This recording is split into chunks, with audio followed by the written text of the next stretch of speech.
I have one client right now that I'm very proud of. I work part-time for him. I wouldn't be a good PR person if I didn't plug his website, paulmatthewwhittle.com, a great artist who just donated a statue worth $50,000 to a local church. These are the kind of clients that I take on, and in this economy, nonprofit are the first ones hit. And we continue now with Delaware's GOP Senate nominee and the subject of all the Democrats' recent attacks. Christine O'Donnell is with us. Governor Sarah Palin tweeted, and I thought she gave you some interesting advice, and I want to get your take on it. Christine O'Donnell's strategy, time's limited. Use it to connect with local voters whom you'll be serving versus appeasing national media seeking your destruction. She's absolutely right. Governor Palin is right. That's a great piece of advice, and that's exactly what we're doing. I had some business in New York today, so thank you for having me on, but our focus is Delaware. I'm going immediately back to Delaware. We've got a packed schedule tomorrow and attending a ladies' luncheon. And does that mean, for example, all the talk about you got to do this national show, that national show, no, is that off the table for you? It's off the table because that's not going to help me get votes. I instead want to go to as many town hall forums, as many candidate forums, as many church picnics that I can fit into my schedule so that I can meet the voters. Delaware has a very unique opportunity that other Senate candidates don't have, where I can be in every county at least every week, but like tomorrow, every day. I'm going to be in every county tomorrow. So you're going to forget the taunting, if you will, of the national media. Let them say what they will. Okay. You're going to... It seemed Rand Paul went through the same thing. He started doing a lot of national media, then he said, you know what, I'm sticking with Kentucky. So you're saying no to the national media I'm not going to do any more national media because this is my focus. Delaware is my focus, and the local media is my focus. And it's frustrating because I've let the local media know they're my priority, but our phones are ringing off the hook that they can't get to me. So it's actually become an interference with the campaign. What about debates? I know there was a candidates forum last night by the Tea Party movement. Your opponent didn't show up. No, he didn't. It's interesting because a liberal Democrat organization has a debate 2 days after the primary, and that's a long-standing tradition. Right. And I went to that. And he was there. And he was there. Did you call him the bearded Marxist, or is that the media saying that? That's the media saying it. But if the media is going to attack me for statements I made in my 20s, then that's fair game. He made some very anti-American statements apologizing for America and calling himself a bearded Marxist. And that's a shame because at that forum he pledged before a liberal audience that he wasn't going to go mudslinging, he wasn't going to bring up what either candidate said in their 20s, and that's exactly what he's doing. And yet he's ducking the difficult forums. So he'll only go to the friendly forums, but he blew off the Tea Party forum last night. So he knows that he has a record that he can't defend. A lot of the controversial, quote, your statements in the past, because how many years were you a pundit? Because you were on Hannity and Combs for how many years? I mean, you were a fairly regular guest. They seem to evolve a little bit around your religious faith and religious issues. Contraception, condoms and AIDS, gay pride, masturbation. Which you've heard a lot about. Right. Well, do you think this is an attack on religion, your religious beliefs? What do you think? What they're trying to do is paint me as an extremist so that people won't pay attention to my message. Because again, my opponent is all wrong on the issues that are important to the people of Delaware. He has a history of raising taxes when on his former campaign trails he said he wouldn't, and then he does anyway.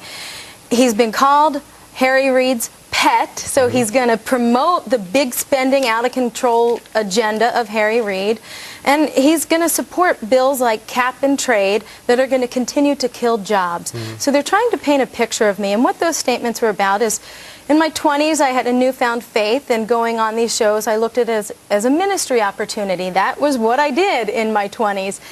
But that was a long time ago. My faith has matured, and as a U.S. Senate candidate, my promise to the people of Delaware is that it is the Constitution by which I will determine how I vote on all legislation coming across my desk.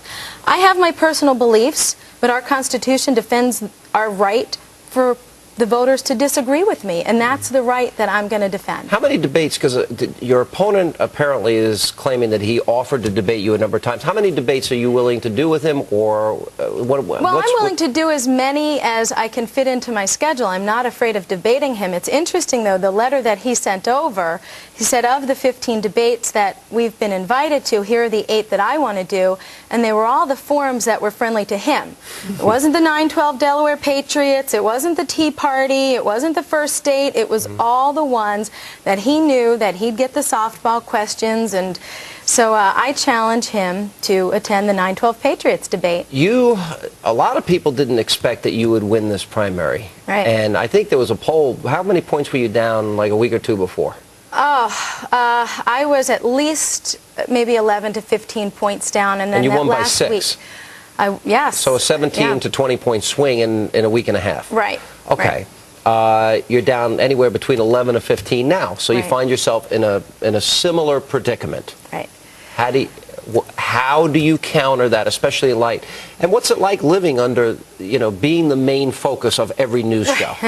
Is it fun? Well, I'm two things. sure you're enjoying It's not fun because, like today there was a news crew filming my father raking leaves. I went to a forum last night. You got to buy him a blower. I mean, I don't know. He likes that. It relieves stress, and he's under a lot of stress right now. But it's interfering with my ability to campaign, because even at that Democrat forum, we had an unprecedented turnout, and I am normally the last one to leave these events because I want to meet everyone that came there to meet me, and because of the frenzy that these things have become, it's interfering. So I've been talking to some of the people that have invited us to events, and we're asking them to not allow media to attend, or at least to keep them in the back so that I can meet the voters without them getting pushed, because that's the controversy of today, is media were pushing some of the people who are trying to meet me. But regarding the polls, I'm not concerned about that, because we're a week after the victory. We still have at least 40 days ahead. We're just getting our staff together, and we've brought on some of the best and the brightest in the business, and we've got a lot of material to go on the offensive. Are you concerned about some well-known, and we talked about Karl Rove and his comments that were made the night that you won. Are you concerned about some of those statements by some conservatives or Republicans that maybe are not supporting you, or do you look at that as a badge of honor? Well, I think maybe it's hard for them to see how this is possible, but again, I hope that they come around, because I'd like to unite the party. But we're going to get out there. We've got a winning message. We're right on the issues, and just like in my primary debate, as my opponent kept attacking me, eventually the voters went, hey, wait a minute, what about her positions? And it began to backfire. I am fully confident that as I go up there and meet all the people, that they will get sick of that too. And they can go to my website at Christine2010.com and learn more about what I want to do. All right, Christine O'Donnell, thank you for stopping by. We appreciate it. Thanks so much for being here. Don't forget.